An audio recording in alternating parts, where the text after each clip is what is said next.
This is episode 252 of the Beyond the Food Show, and today we're going to discover if you are a righteous eater. Stay tuned.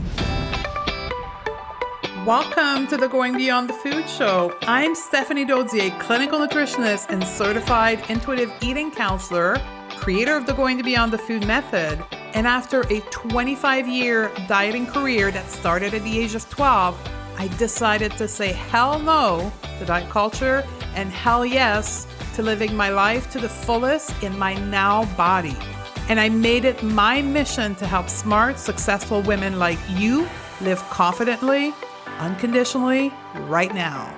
Ready, sister? Let's do this. Hey, if you're new to the Going Beyond the Food Show, our podcast roadmap has been designed with you in mind. With over 250 episodes available to listen, it can feel overwhelming to know which episode to prioritize for you. The podcast guide answers the top 5 questions women have when they enter our world of going beyond the food to unlearn diet culture. To get your free copy of our podcast roadmap guide, head over to stephaniedozier.com/roadmap or use the hyperlink in the show note. I'll see you on the other side.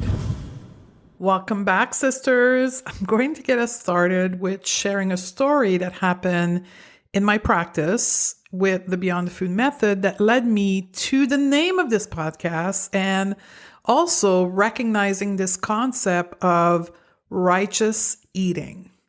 Now, this client gave me a beautiful opportunity to see a pattern that I myself had experienced, but I wasn't able to name what was happening in my own stories.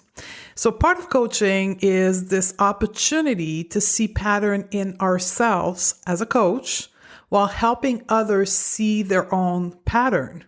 Coaching is a beautiful opportunity to see ourselves in you, our client. You're coming into our life as a gift for us to grow, for us to see what we're not yet ready to see about ourselves. So it's a beautiful dual relationship. As we are holding the mirror for you to see yourself, we are seeing ourselves as well. It's a gift, truly a gift. But I divert. Let's go back to the story here. A few years back, I was working with this amazing woman who had, after 15 years of on and off dieting, made the decision to say, hell no, no more dieting. And she was this strong, independent woman in all the aspects of her life. Like most of us, she had started with the typical low-calorie dieting in her teens and over the years cycled through all the diets. And with every failure, the next diet would need to be more complex in hope to finally find the problem and fix it. Because with more failure comes more belief that something is problematic with us. So it has to be more complicated next time, right? Been there?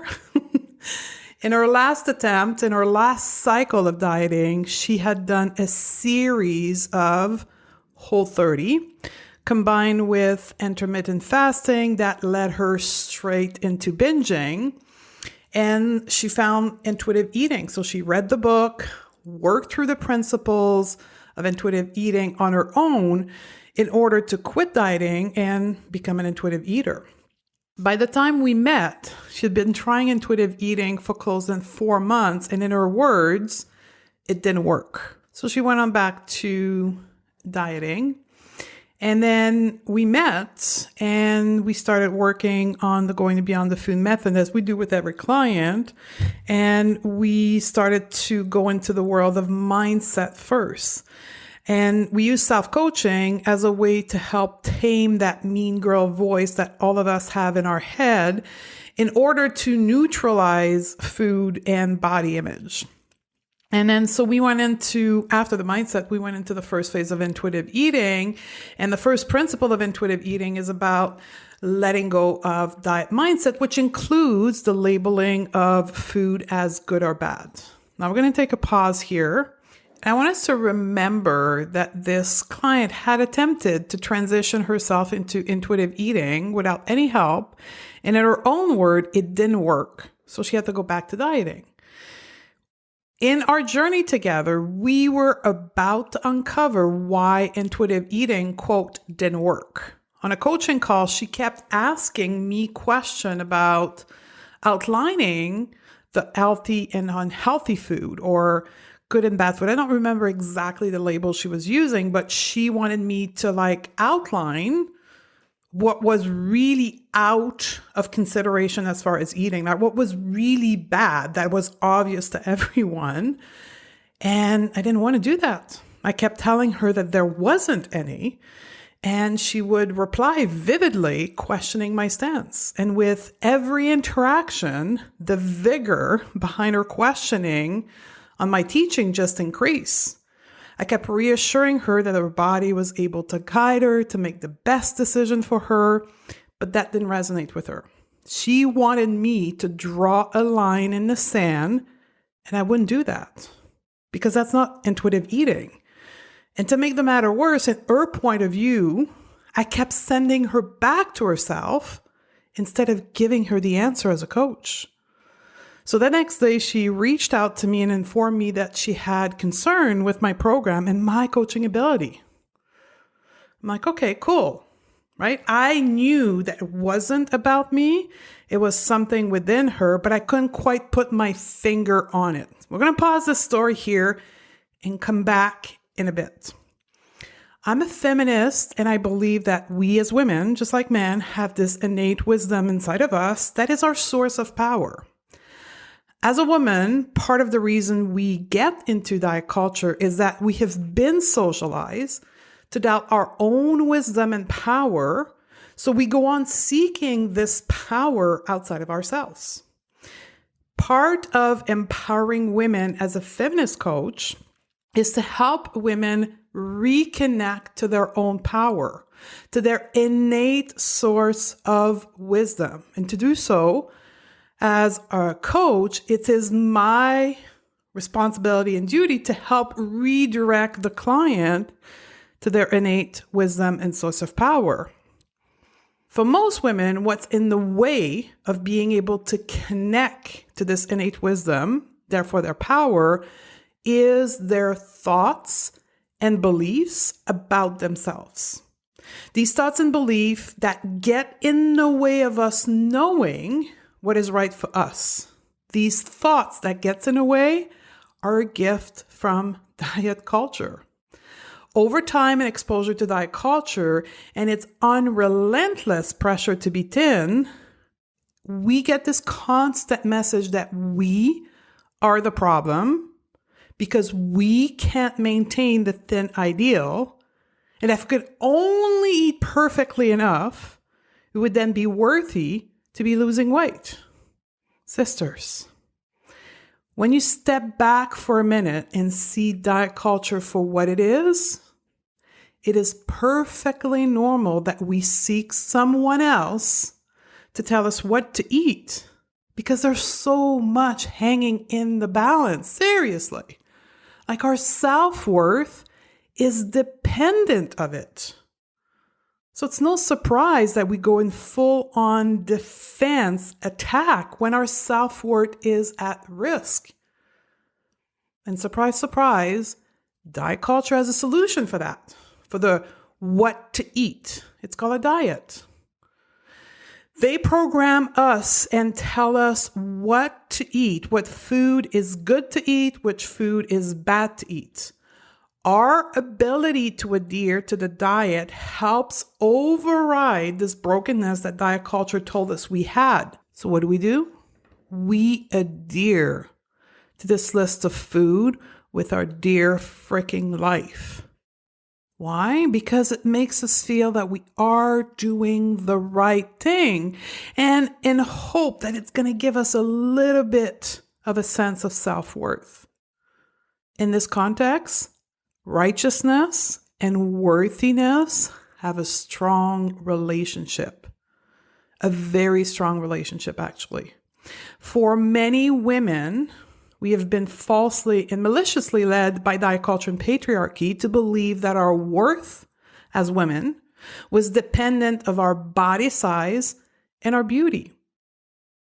When a woman holds this belief, it's completely normal that they seek a way to make their body and beauty meet diet culture standards of worth, right? Diet culture standards of size and beauty, which will then give them worth. That's 100% normal. We've been effectively reprogrammed to believe that our worth is acquired externally and that our worth is earnable via achieving external standards.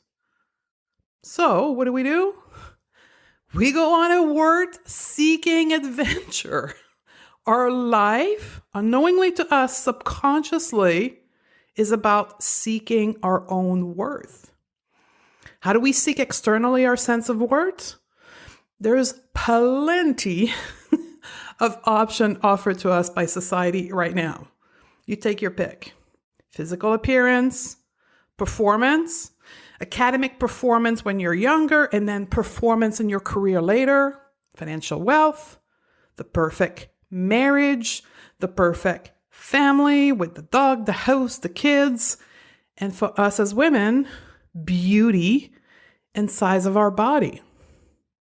Can you see the common thread here? Adherence to what is valued right by society gives us worth. And we need to be right. We have to get it right.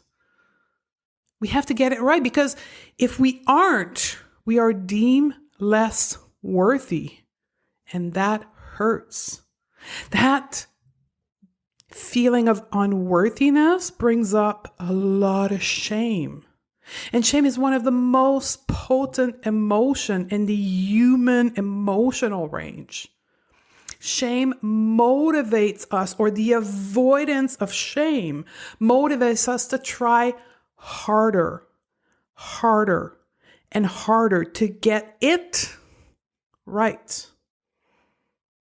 So when we feel ashamed of ourselves because we can't meet body and beauty's expectation, we keep escalating the ladder of trying harder.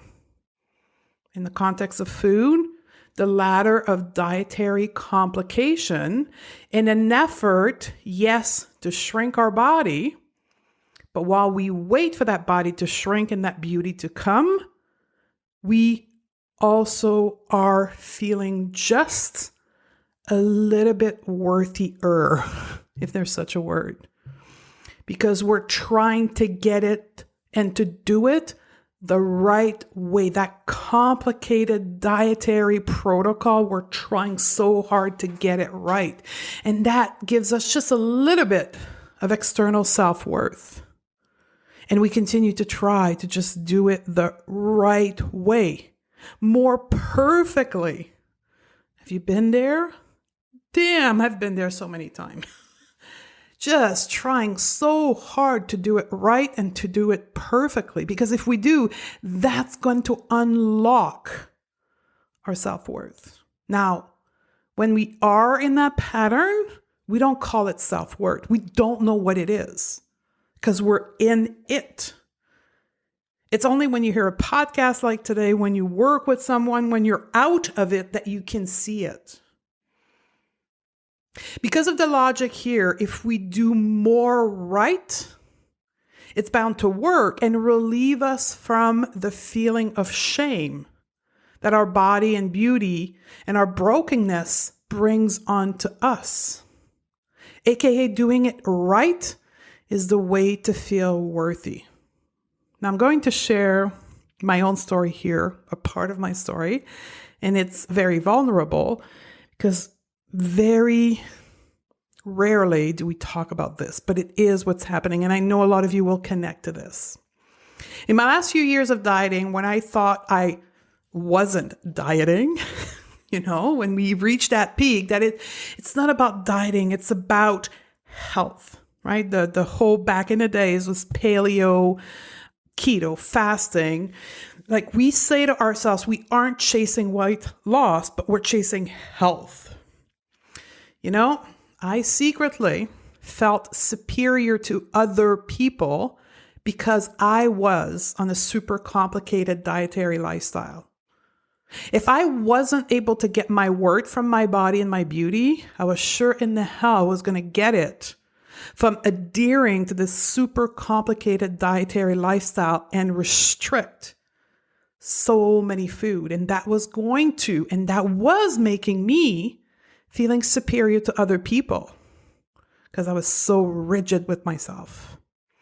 By the way, that's called healthism. There's a name for that I just learned after when I was in it. I think that was the right way, right?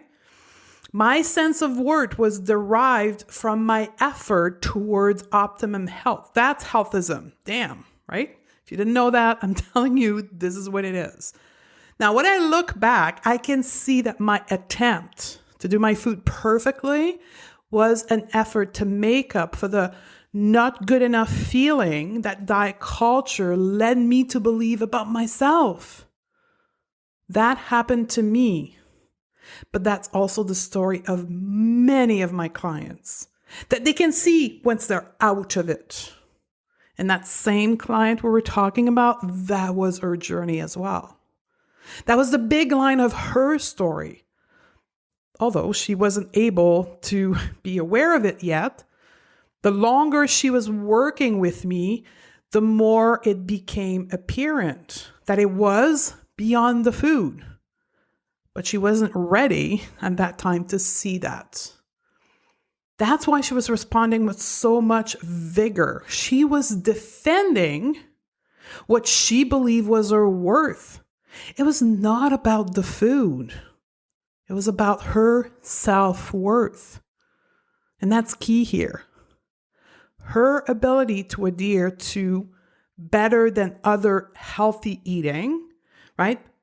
Being able to adhere to her was giving her a sense of worth. So she needed that line in the sand to maintain the little bit of worth, of sense of worth she felt for herself. Over time, her sense of worth, just like mine, got tangled, like completely untangled with her ability to do her diet the right way. We both were righteous eater. Let's take a breath here. Our desire to do our diet, program, lifestyle, whatever you want to call it, the right way makes us righteous eater. And we do this not because we want to feel righteous, but because we're protecting the little bit of self-worth we have. Let's take a minute here to talk about how this tangling works. We're going to talk about our brain for a minute. Our brain creates thoughts based on our beliefs. These thoughts then gets communicated to the rest of our body via a wave of energy that travels through our central nervous system and then creates via nerves sensations in our body that we label as emotion. Emotions are sensations in our body. These emotions then produce a series of action and ultimately the result we have in life. Everything you have as a result in your life started by a thought. That's how our brain works. That's how human work. That's how life works. This is not something that is only in my world. That's the world of neuroscience. Now, how does this apply to our story about self-worth? Take all of us ladies here, sisters, who consciously or unconsciously hold the belief that we aren't good enough because of our body. We have thoughts like this one. I'm not good enough because blah, blah, blah, blah, blah, right? This thought, I'm not good enough, like other thoughts, gets communicated to the rest of your body via your nervous system. It's felt as an emotion that many will call anxiety Our body will react to anxiety with actions. Depending on who you are and your patterns in life, it could be isolation, it could be overthinking about how you can get the thin body, ruminating on why you weren't able to sustain your diet, why you were binging, numbing the discomfort of these thoughts with food, avoidance, not willing to listen to other people's opinions so you can stay stuck, overthinking on your own opinion of yourself that you aren't good enough, ruminating, all kinds of action. For many of us, it's all of them at once, right? It's not just one, it's all of them. All of these actions give you a result. You feel unworthy. And then we encounter a new diet that not only promised us to make us thin, but while we wait for this thinness to magically appear, it is indirectly communicating to us that we will be morally superior by eating this way. Therefore, we will feel worthy while we wait to be thin. Bingo! It's like the light bulbs light up in your head and you found the answer you were looking for. So, what do?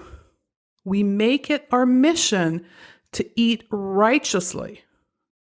Because when we do, we get this short burst of worthiness.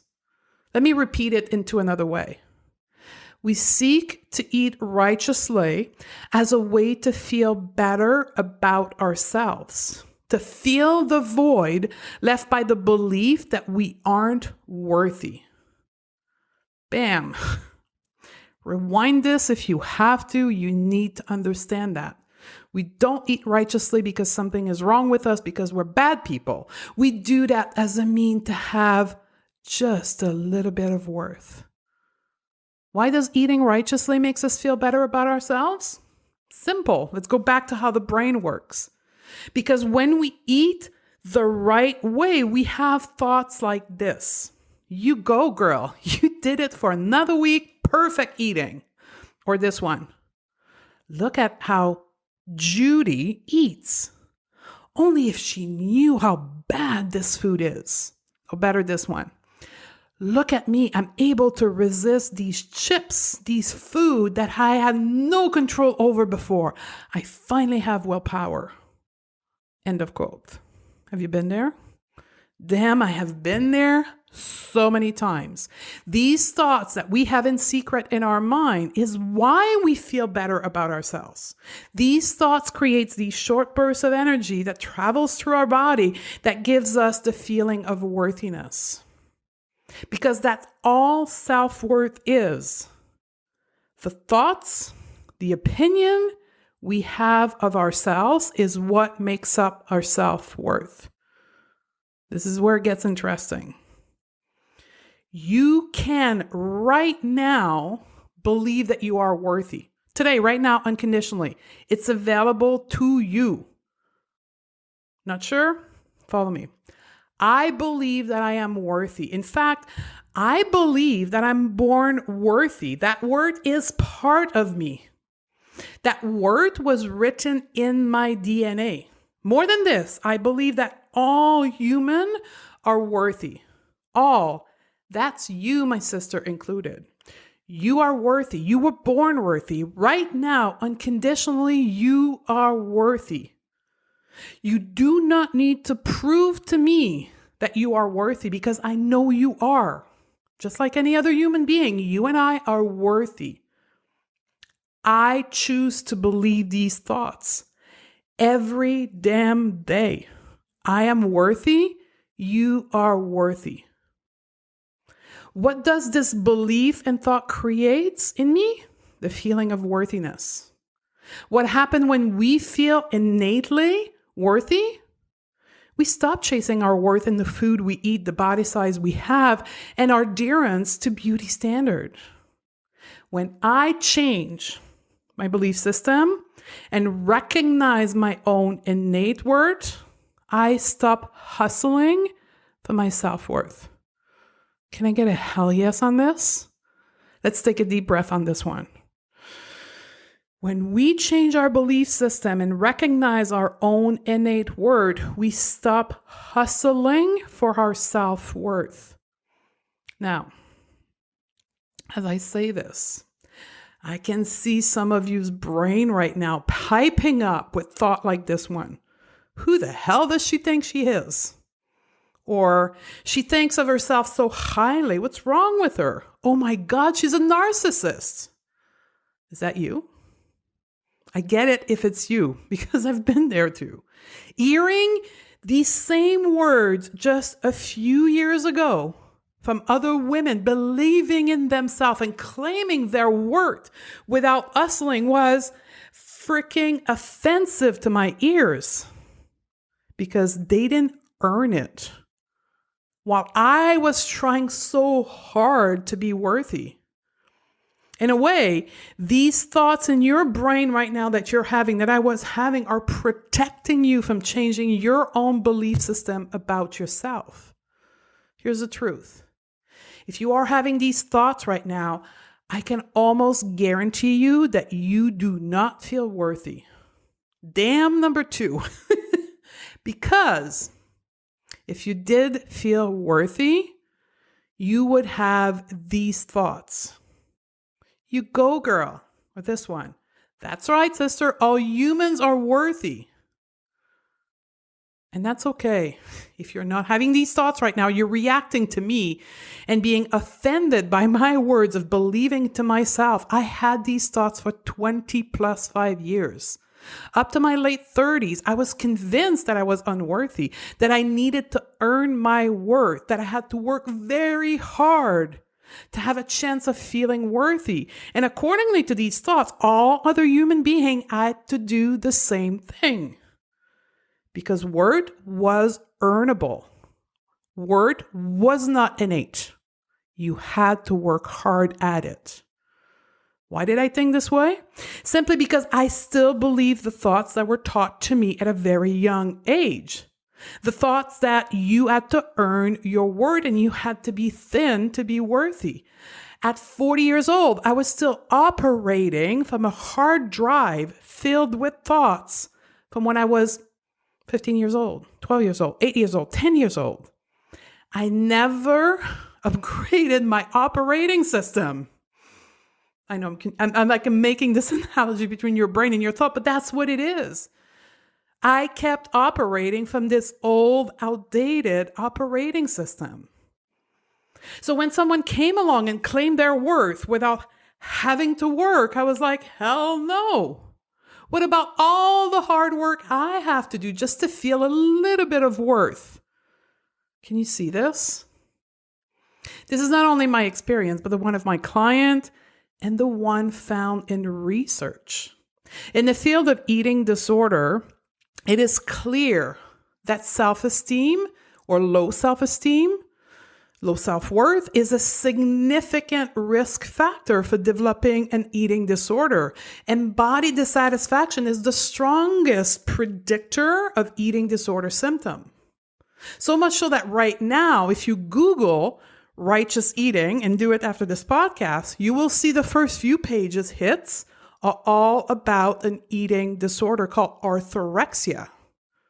Even if we leave the field of eating disorder research behind and we go in basic psychology research, studies are showing that basing one self-worth on external factor is actually harmful to one's mental health. One study at the University of Michigan found that people who base their self-worth on external sources reported more stress, anger, problems, and relationship conflict.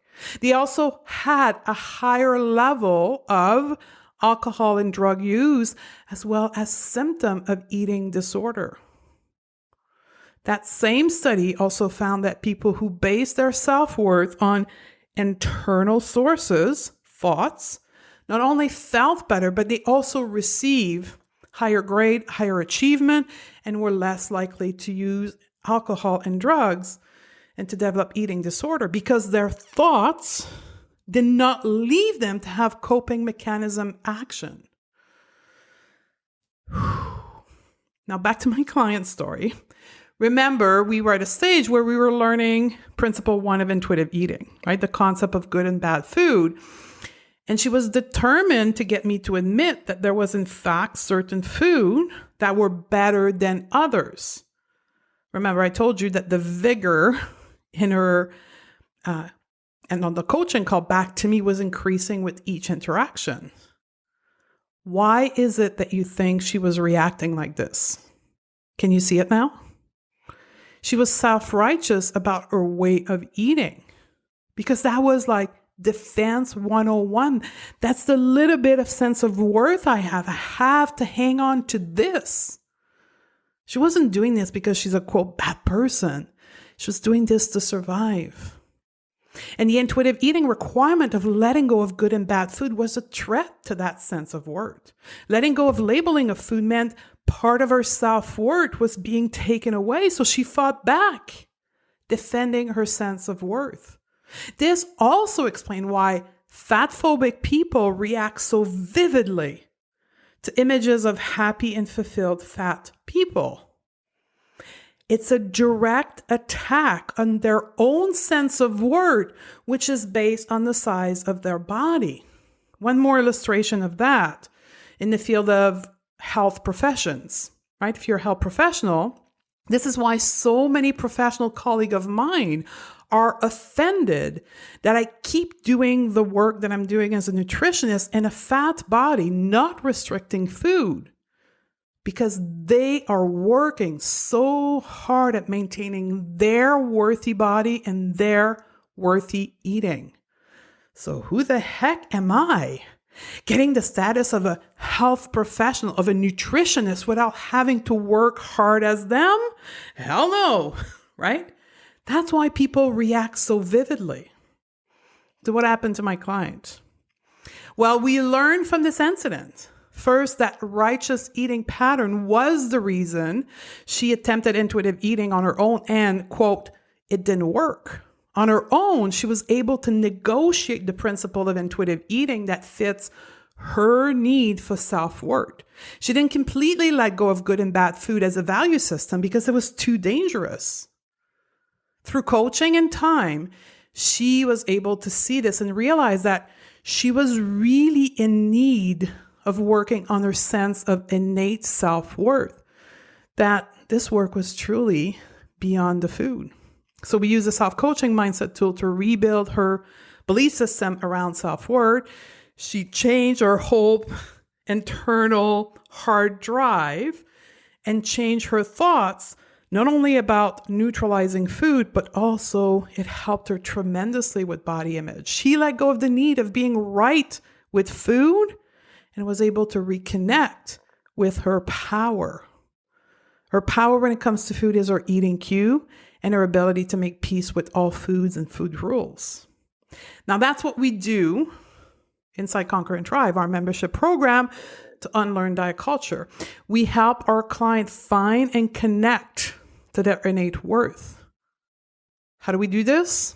In the same way that we lost our connection to our innate worth, by changing our thoughts. The truth is we were all born worthy, and you can see that in the little toddler running around, right? There's just a boost of confidence going around because they know they're worthy. We all born worthy. All of you had it just like did. But somewhere along the way, diet culture came in and programmed our brain with thoughts and belief to the contrary. Unlearning diet culture is a reverse engineering process to how we lost this connection to our innate sense of worth. And the process, the methodology we use is self-coaching.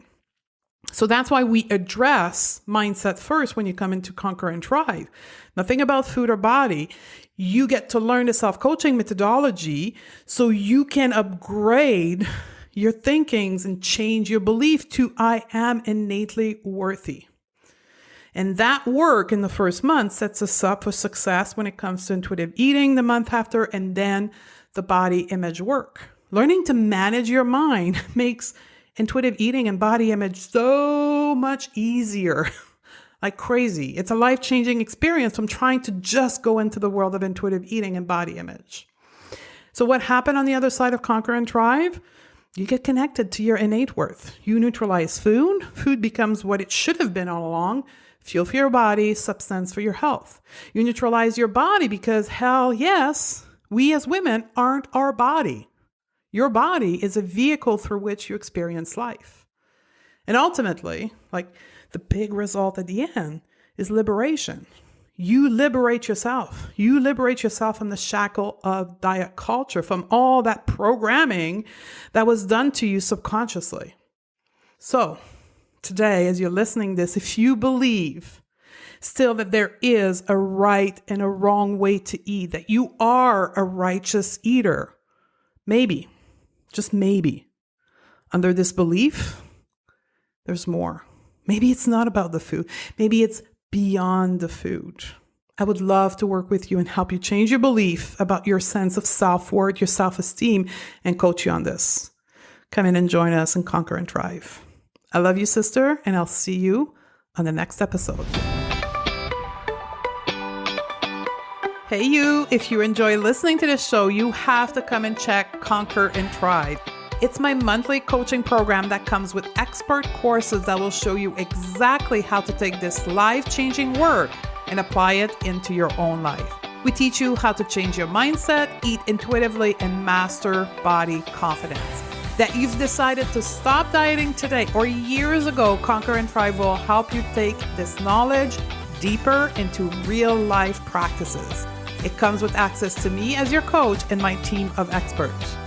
Join us by simply going to www.stephaniedodier.com/join. I can't wait to meet you inside our Conquer and Thrive community. I'll see you on the other side.